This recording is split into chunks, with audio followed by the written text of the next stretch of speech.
stream. I don't know what's going on. All right, let me see if we can just set this up without screwing anything up too much. Yay, scuff. There we go. All right, this is Wrangler Star. Should you go no contact? I made the decision to go no contact with my mother for many years, and I want to share my experience. Do I have any regrets? Would I do it again? And address the question, is that something that you should consider? How many chances do you give a person before you have to cut them off and stop the bleeding?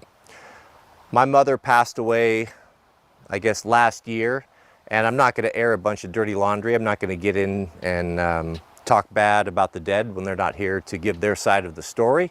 But I can share a lot of specific insights. And the reason why this topic, or why I'm sharing this with you, is it came up in the live stream this morning, and it's something that is reoccurring. It comes up often, and I think we should address it. One thing I will say is I broke no contact shortly before my mother passed away. My sister and I both did. When we got word that she was dying of cancer, my wife came to me and we had a very frank discussion. How are you going to feel if you maintain this and you don't have the opportunity to make peace or to make every effort to fix things up and amend it? Will you ever be able to forgive yourself? Because once that opportunity is gone, it's never coming back. Do you really need to forgive yourself for that? Because it can go the other way too, where it's like, okay, forgiveness, or even just like a healthy relationship, or even just a cordial relationship, it's like it's not that hard to do from parent to child. Why is it on the kids' responsibility to try to do this entire forgiveness thing? No, she died with me hating her, and maybe I'll die with her with me hating her, and when we get to hell, we'll restart. But I don't know. That just seems like too much pressure. And I thought long and forgive yourself. Screw that. Hard about that, and it was difficult to reopen those wounds. It was something I really wrestled with, and I made the decision to bury the hatchet and to remake contact and reestablish that relationship. Now, did I do it for her, or did I do it for myself? And if I really do some deep soul searching, my motivation was probably more for myself. It was probably more selfish than I'd like to admit. I didn't want to take that chance of losing that opportunity. And I'm not going to say that the hatchet was buried. I'm not going to say that I was able to forgive and forget. But my conscience is clear. Her final month I spent with her. I sat by her on her deathbed. I cared for her. My sister and I both did. And her final thought, or her final experience, was passing on with her children, her loving children around her. And that was a gift that I could give back for the good things that she did do, because not everything is bad. I'm grateful for that, and I have peace for that. Now, did that fix everything?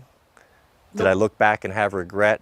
Well, now that some time has passed, I think I can answer that, and I will at the end of this video. But to address your particular situation, how many times do I forgive? How many times do I let my boundaries be trampled on before I finally say enough is enough? And how much of an explanation do I owe this person? None. You owe no explanation to anyone. Genuinely. I know people are going to really hate that as an idea, but I think one of the biggest problems with talking to a parent who's either abusive, neglectful, or maybe just an idiot is that they're unable to understand other people's subjective experience. Give me all the words in the dictionary. Yes, even the Zoomer ones, even chopped and cooked and no cap and whatever. Give me all the words in the dictionary and all of them, and I still won't be able to get through to some people's heads. There is no clue by four big enough to hit them in the skull where they're actually going to understand. But yeah. My take on that and what I shared with the Warband this morning in the member stream was this. If you've gotten to the point where you feel that this is necessary, where your boundaries are not being respected, that this person is a detriment to your life or harming your family or your mental wellness, whatever you want to call it, you no longer, if it's reached that point, if you're actually considering this, they already know. They know what it is that they've done. They know what it is, the boundaries that they refuse to respect, and they make the. And they may know, but they might not acknowledge. It's not even gaslighting. It's not gaslighting themselves. It's just like, okay, here's me being a piece of crap to my kids, and I'm going to keep doing it because I'm either entitled or I just believe whatever. I'm going to lie or cheat or steal or manipulate in order to keep this abusive relationship. No accountability.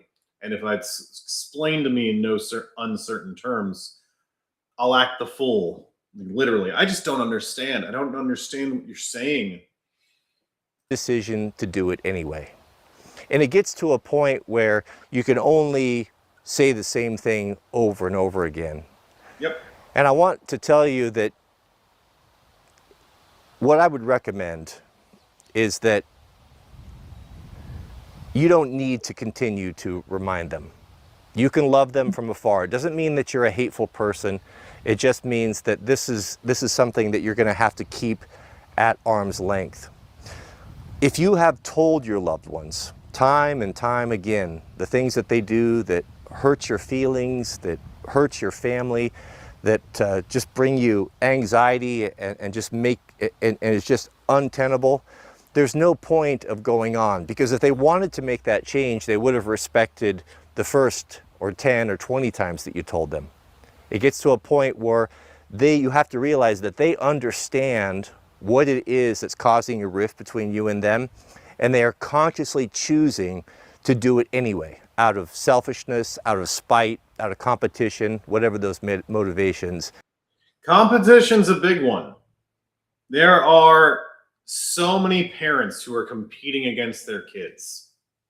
They see the youth, the potential, the vibrancy, maybe just the fun, the potential for fun, and they're like, nope, you don't get to have it because I didn't get to have it.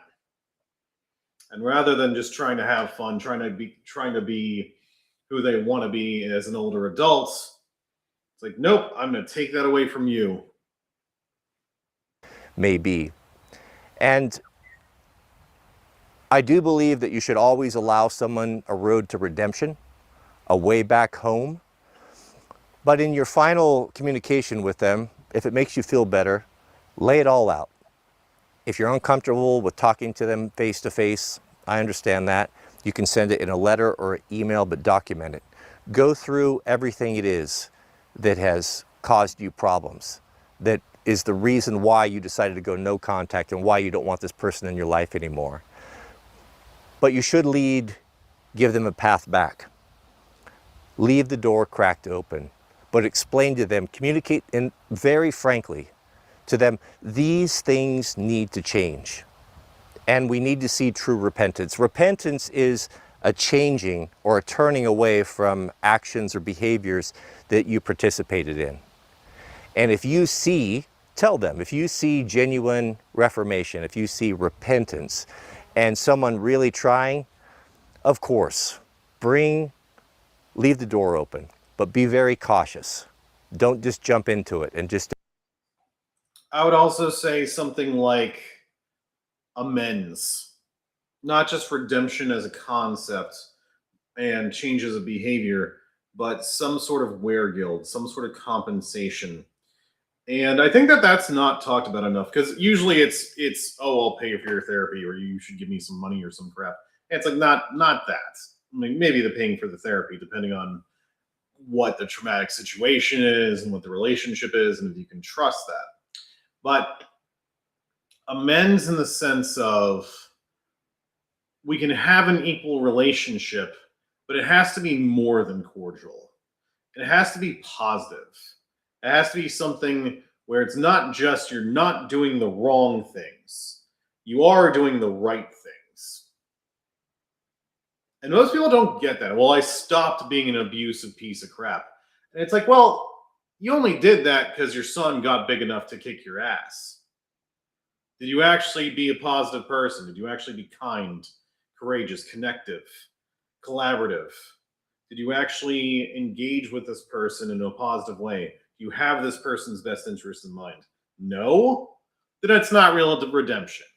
You're still evil. You haven't engaged in any activity for the positive, for the good. So it's not just deal breakers. Hey, no longer punching me, no longer manipulating, no more gaslighting, lying, no more whatever. It's also, I'm expecting you to do this. I'm expecting some sort of positive engagement here. Don't accept them back, because a lot of people are chameleons, and a lot of people will do and behave a particular way that they think they need to do to get what they want. And you don't want to reopen that wound and bring that back in your life, especially if you have little kids. The hardest thing with going no contact, it wasn't between the relationship with my mom and myself, or my mom and my wife. We are adults. We understood. We knew all of the history and everything that brought the situation or the relationship to this point. The hardest part and the real wicked part of it was trying to explain this to little kids. All they know is that their loving grandmother, you know, they have a child's perspective of life. They don't understand the true nature sometimes. All they know is that their parents are keeping their grams from them. And it's a very, very difficult thing. Go the other direction. If you know your dad, your mom, your whoever is an abuser, and you let them hang out with your kids free range, what do you expect to happen? How do you expect your kids to grow up? You could be saying, no, my mother is great with her grandkid, but in the way that she was completely different than me. That's true. That is probably very true. But notice the subtleties. Notice the things that are unacceptable between them. And you can explain it to kids. Well, when are we going to see grandma again? Listen, grandma and your dad have not great relationship right now. We're going to keep our distance because right now it's really unsafe for dad to be around grandma. And you don't really have to explain it that much. Ultimately, kids do kind of understand. You don't have to like dump on them. Don't trauma dump. You can just say it, like, honestly, listen, we're not going to be able to see her for a little bit. And that's okay. Yeah. Also, maybe I'm also being a little too much of a hard ass. Maybe I was raised a little wrong. But the other idea is you don't have to explain anything to them. And it's like, hey, because I freaking said so. Maybe that's a little too harsh, but it's like, okay, you can just say this is not going to be a thing that we can do right now. And when they ask why, you're like, well, it's complicated. Not saying that it shouldn't be done. It should be done if it's necessary, because your primary obligation as a husband, I like to say a husband is a house band, a house of protection around his family. And any man that lets anything to come into his family that would undermine it or cause it harm, well, he's derelict in his duties. You have to make the hard decisions. Even though your kids don't understand it, sometimes you might need to be the bad guy for a while until they're old enough to realize what it is or what the motivation was for this. And that's a real hard thing to do, because you will be the bad guy.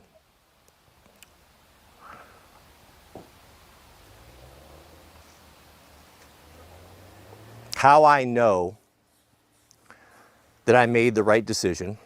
You know, my mother was really not aware that things were not resolved. There was no point of it.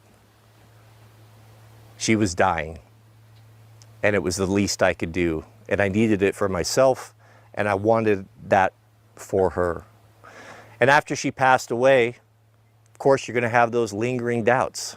Oh man, if this, or I would have done that. And you don't want to live with regret.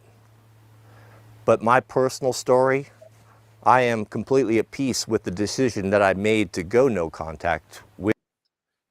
Don't live with regret, but also don't live in hypotheticals that can't exist. Yeah. Oh man, I wish it could have been different. Yeah, in the same way I wish I had a different mom. I wish I had a different dad. I wish I grew up on the other side of the planet. I wish I was a space alien on the far side of the moon. You know, what if humans could flap their wings really? What if humans could fly by flapping their arms really fast? Like, okay, what if? But it's like the entire idea is like, oh, I have regrets, but that just really means I wanted something and that didn't exist in the first place, and maybe couldn't exist. There's a lot of abusers, neglectors who have no insight, who can't be a better people, at least in the moment. They can if they choose, but a lot of people just choose not to. With her, and that was confirmed for me on Mother's Day. Mrs. W has been out of town for a couple weeks. She's got some work that she's had to do, and we communicate daily, but it was Mother's Day and she was not here. We were not here together to celebrate it, and I made sure that I did what I could do to show her an appreciation, even though we were apart. And she asked me a question before I got off the call, and she said, well, how are you doing today? Like, out of concern. And I really was dumbfounded by it. I just got done telling her how what a nice day we'd had, and the kids were home, and Jack was home from college, and how everything is just going great. And she said, no, how are you doing?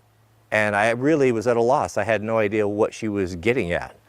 And she said, well, your mother. This is the first year you've celebrated a Mother's Day where your mother has not been here. And that was the very first time that I thought about my mom on Mother's Day. It didn't even cross my mind, not out of vengeance or hurt feelings or meanness, trying to push it away or compartmentalize it. I truly had cut that off, and I truly had no affection for the woman that raised me. Someone said in the comments, well, you always love your mother, and that's not necessarily the case. No. Love is something that's earned. There needs to be reciprocity, just like respect. You can't just assume it just because someone is blood. If they have not been a good person, or they have not had your best intentions at heart, or failed you terribly, or hurt you, you have no obligation to manufacture a false feeling that doesn't prosody, just like respect. You can't just assume it just because someone is blood. If they have not been a good person, or they have not had your best intentions at heart, or failed you terribly, or hurt you, you have no obligation to manufacture a false feeling that doesn't exist. Failed you terribly. I think that that's another thing that people might not. Okay, this is gonna be me like really mean as a counselor, but whatever. Incompetence is enough. Oh, your parents tried the best they could. At first, no, they didn't. Second, failure. Even if they did try their best, they didn't succeed. And maybe you don't have to hate them for it, but you can just acknowledge that, oh, what I needed, they were unable to provide. And that's completely justified. That's completely valid. You don't need more than that. Oh, well, they tried their best. Well, maybe their best sucked. Maybe their best wasn't good enough, and I was left holding the bag at 4 or 10 or 15 or whatever, some shitty time when I didn't have my age of majority. I had no control over my life. And these people who did control my entire life really screwed it up. And you're allowed to be pissed about that. It's like, oh, yeah, you weren't good enough. It would be better that you be true and truthful with the decision that you made. So the advice that I would give you is protect yourself and your family, number one. That's your number one priority. And if you've got external family that is undermining that, then you have every right, and you would be right to do it, to cut these people off. Leave the door open, leave a road to redemption, but make it absolutely crystal clear what's going to have to take place for them to be back into your life. As for me, I'm personally comfortable with the decision. I have not had a moment's regret since then, but I am grateful that I did make contact on that last month, and I got to give her that gift. But did that resolve things? Do I have love and affection for my mother because of that? I don't currently. Will that come in time? Good. Quite possibly. One of the greatest gifts that God gives us is our ability to remember the good and to put away the bad, time heals all pain. Okay, I have the opposite problem. I remember every negative, and it's really hard for me to remember the good. And maybe in 5, 10, 15, 20 years, I can get to the point where I truly can have affection and forgiveness for this woman. But as for now, I'm comfortable with my decision, and I have no regret. All right, cool. That was Wrangler Star, which was really good. Thanks to Little Bro for sending this. Let's read some of the comments. Here we go. I didn't grow up mature and become a man until I finally went no contact with my psycho mother at the age of 40. The malignant grip she had over my life until that point was suffocating. It was like a rite of passage to finally stand up for myself and say enough is enough. The frequent beatings and the psychological abuse I endured as a kid growing up were beyond what any human being should have to put up with. I feel nothing for her now, 14 years later. My life has become so much better. I've been able to get off all anxiety and depression medications simply by not having her in my life. Oh my God, that is wonderful. I feel blessed that I was given a second chance in life. And people, a lot of people are on the meds where a quick, though incredibly difficult, incredibly painful fix can be really helpful. Well, I have the meds to cope with the life I hate, or I have the meds to cope with the absolutely worst relationship that no one should have to endure. And it's like, well, maybe you should change the relationship instead of changing your brain chemistry. I know, right? No contact with friends and family has been trending since 2020. Well, I don't know about that. Been there, Cody. My adopted dad passed in 2004. A few months later, thinking she'd be happy for me and my wife, I called to tell her that my son was born. Turned nasty because I'm the adopted kid she didn't want. I'm my adoptive dad. Oh, so the adopted, I guess the dad adopted him. Maybe the mom didn't. I severed all contact that night. I wasn't going to tolerate her mental abuse anymore. When I heard she was in bad health, I decided to thank her for raising, clothing, and feeding me. That visit began to get ugly, but I said my piece. My conscience was cleared. I walked away. Her son, my older brother, said, "You did well. You did what was right for you." She passed weeks later. You did fine, Cody. Be at peace with your decision. I haven't spoken to my parents in many years. Zero regrets. We don't share the same values, and I don't want them anywhere near my family. Can't imagine what my parents could do to not talk to them. I guess I'm lucky. Good for you. JRE funny is good. You have a good relationship with your parents? Hell yeah. My mother beat my sister and I almost. Oof. I might be tearing up.